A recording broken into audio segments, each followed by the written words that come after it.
He acts like it was something to be ashamed of. It's nothing to be ashamed of to have a little girlfriend. You're crazy. She's only 13. So what? And you're 16. Just perfect. Your father's 10 years older than I am.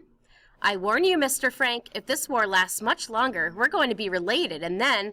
Mazel tov! Deliberately changing the conversation. I wonder where Meep is. She's usually so prompt. Suddenly, everything else is forgotten as they hear the sound of an automobile coming to a screeching stop in the street below. They are tense, motionless in their terror. The car starts away. A wave of relief sweeps over them. They pick up their occupations again. Anne flings open the door of Peter's room, making a dramatic entrance. She's dressed in Peter's clothes. Peter looks at her in fury. The others are amused. Good evening, everyone. Forgive me if I don't stay. She jumps up on a chair. I have a friend waiting for me in there. Friend Tom. Tom Cat. Some people say that we look alike, but Tom has the most beautiful whiskers, and I have only a little fuzz. I am hoping, in time.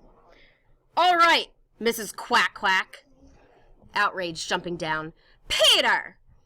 I heard about you. How you talked so much in class they called you Mrs. Quack Quack. How Mr. Smitter made you write a composition. Quack Quack, said Mrs. Quack Quack. Well, go on. Tell him the rest. How it was so good he read it aloud to the class and then read it to all his other classes. Quack, quack, quack, quack, quack. Anne pulls off the coat and trousers. You are the most intolerable, insufferable boy I've ever met. She throws the clothes down the stairwell. Peter goes down after them. Quack, quack, quack. That's right, Anneke, give it to him. With all the boys in the world, why, I had to get locked up with one like you. Quack, quack, quack. And from now on, stay out of my room. Peter passes her. Anne puts out her foot, tripping him. He picks himself up and goes on into his room. Anne, dear, your hair. She feels Anne's forehead. You're warm. Are you feeling all right? Please, Mother. She goes over to the center table, slipping into her shoes. Following her. You haven't a fever, have you? Pulling away. No, no. You know we can't call a doctor here, ever. There's only one thing to do. Watch carefully. Prevent an illness before it comes. Let me see your tongue. Mother, this is perfectly absurd. Anne, dear, don't be such a baby. Let me see your tongue. As Anne refuses, Mrs. Frank appeals to Mr. Frank. Otto! You hear your mother, Anne? Anne flicks out her tongue for a second, then turns away. Come on, open up. As Anne opens her mouth very wide. You seem all right, but perhaps an aspirin. For heaven's sake, don't give that child any pills. I waited for 15 minutes this morning for her to come out of the WC. I was washing my hair. I think there's nothing the matter with our Anne that a ride on her bike or a visit with her friend Hopi de Wall wouldn't cure. Isn't that so, Anne? Mr. Von Don comes down into the room. From outside we hear faint sounds of bombers going over and a burst of ack-ack. Meep not come yet? The workman just left a little while ago. What's for dinner tonight? Beans. Not again. Poor Putty, I know. But what can we do? That's all that Meep brought us. Mr. Von Don starts to pace, his hands behind his back. Anne follows behind him, imitating him. We are now in what is known as the bean cycle. Beans boiled, beans en casserole, beans with strings, beans without strings. Peter has come out of his room. He slides into his place at the table, becoming immediately absorbed in his studies. To Peter, I saw you in there, playing with your cat. He just went in for a second, putting his coat away. He's been out here all the time doing his lessons. Looking up from the papers. Anne, you got an excellent in your history paper today, and very good in Latin. Sitting beside him. How about algebra? I'll have to make a confession. Up until now, I've managed to stay ahead of you in algebra. Today, you caught up with me. We'll leave it to Margot to correct. Isn't algebra vile, Pim? Vile? How did I do? Excellent, excellent, excellent, excellent. You should have used the subjunctive here. Should I? I thought, look here, I didn't use it here. The two become absorbed in the papers. Mrs. Von Don, may I try on your coat? No, Anne. giving it to Anne. It's all right, but careful with it. Anne puts it on and struts with it. My father gave me that the year before he died. He always bought the best that money could buy. Mrs. Van Daan, did you have a lot of boyfriends before you were married? Anne, that's a personal question. It's not courteous to ask personal questions. Oh, I don't mind. Our house was always swarming with boys. When I was a girl, we had... Oh, God, not again. Shut up!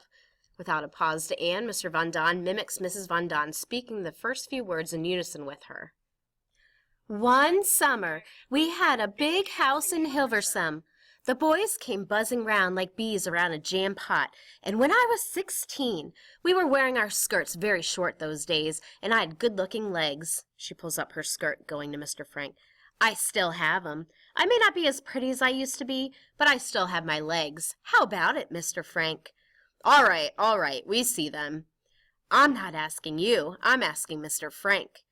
Mother, for heaven's sake.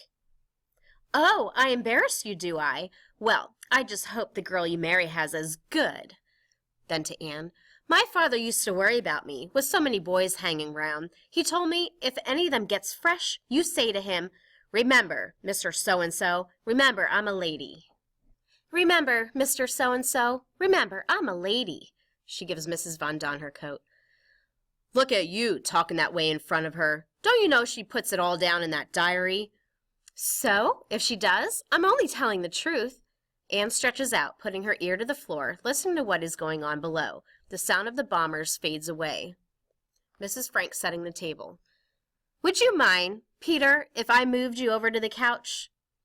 Meat must have the radio on. Peter picks up his papers, going over to the couch beside Mrs. Van Daan. Accusingly to Peter. Haven't you finished yet? No. You ought to be ashamed of yourself. All right, I'm a dunce. I'm a hopeless case. Why do I go on? You're not hopeless. Don't talk that way. It's just that you haven't anyone to help you, like the girls have. Maybe you could help him, Mr. Frank? I'm sure that his father. Not me. I can't do anything with him. He won't listen to me. You go ahead, if you want. What about it, Peter? Shall we make our school co-educational? Kissing Mr. Frank. You're an angel, Mr. Frank, an angel. I don't know why I didn't meet you before I met that one there. Here, sit down, Mr. Frank. She forces him down on the couch beside Peter. Now, Peter, you listen to Mr. Frank. It might be better for us to go into Peter's room. Peter jumps up eagerly, leading the way. That's right. You go in there, Peter. You listen to Mr. Frank. Mr. Frank is a highly educated man. As Mr. Frank is about to follow Peter into his room, Mrs. Frank stops him and wipes the lipstick from his lips. Then she closes the door after them. On the floor listening. Shh! I can hear a man's voice talking. To Anne. Isn't it bad enough here without your sprawling all over the place? If you didn't smoke so much, you wouldn't be so bad-tempered. Am I smoking? Do you see me smoking? Don't tell me you've used up all those cigarettes. One package. Meep only brought me one package. It's a filthy habit anyway. It's a good time to break yourself. Oh, stop it, please. You're smoking up all our money. You know that, don't you? Will you shut up? During this, Mrs. Frank and Margot have studiously kept their eyes down, but Anne, seated on the floor, has been following the discussion interestedly. Mr. Van Daan turns to see her staring up at him. And what are you staring at? I never heard grown-ups quarrel before. I thought only children quarreled. This isn't a quarrel, it's a discussion, and I never heard children so rude before.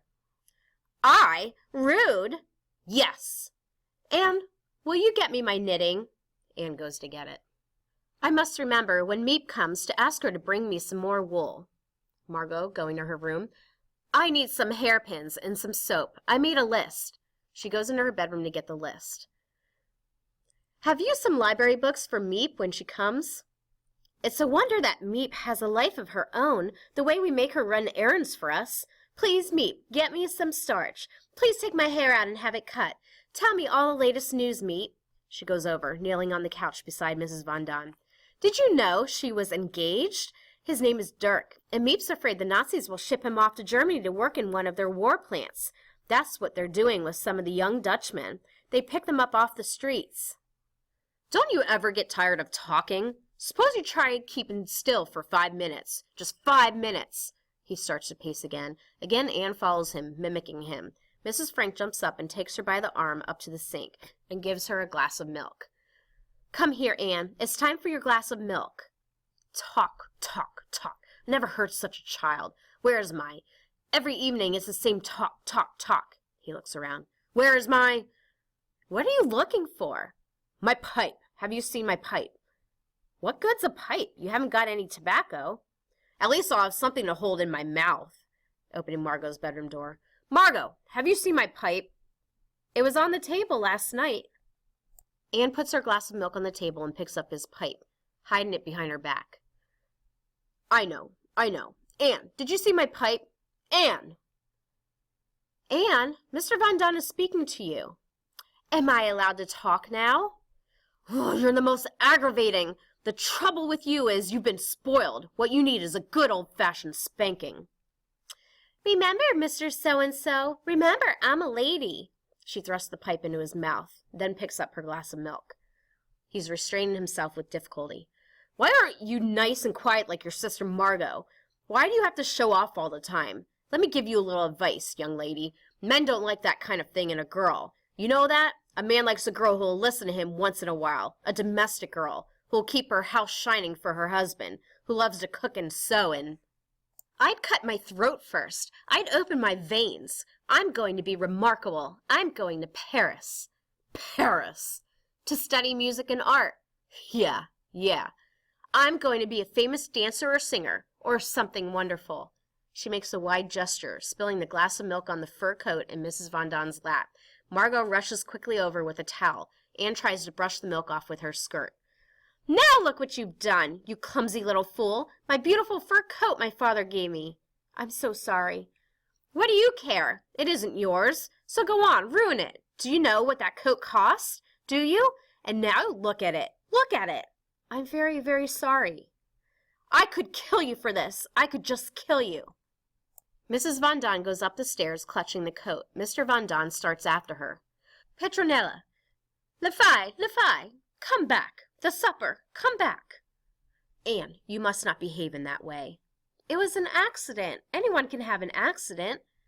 I don't mean that. I mean the answering back. You must not answer back. They are our guests. We must always show the greatest courtesy to them. We're all living under terrible tension. She stops as Margot indicates that Von Dunn can hear. When he is gone, she continues. That's why we must control ourselves. You don't hear Margot getting in arguments with them, do you? Watch Margot. She's always courteous with them, never familiar. She keeps her distance, and they respect her for it. Try to be like Margot. And have them walk all over me the way they do her? No thanks. I'm not afraid that anyone is going to walk all over you, Anne. I'm afraid for other people, that you'll walk on them. I don't know what happens to you, Anne. You are wild, self-willed. If I had ever talked to my mother as you talk to me... Things have changed. People aren't like that anymore. Yes, Mother. No, Mother. Anything you say, Mother. I've got to fight things out for myself. Make something of myself. It isn't necessary to fight to do it. Margot doesn't fight, and isn't she? Margot! That's all I hear from everyone. How wonderful Margot is. Why aren't you like Margot? Oh, come on, Anne. Don't be so. Everything she does is right, and everything I do is wrong. I'm the goat around here. You're all against me, and you worst of all. She rushes off into her room and throws herself down on the settee, stifling her sobs. Mrs. Frank sighs and starts toward the stove. Let's put the soup on the stove, if there's anyone who cares to eat. Margot, will you take the bread out? Margot gets the bread from the cupboard. I don't know how we can go on living this way. I can't say a word to Anne. She flies at me. You know, Anne, in half an hour she'll be out of here, laughing and joking. Anne, she makes a motion upwards, indicating the Von Dunns. I told your father it wouldn't work, but no. He had to ask them. He said. He owed it to him, he said. Well, he knows now that I was right. These quarrels, this bickering. With a warning look. Shush, shush. The buzzer for the door sounds. Mrs. Frank gasps, startled. Every time I hear that sound, my heart stops.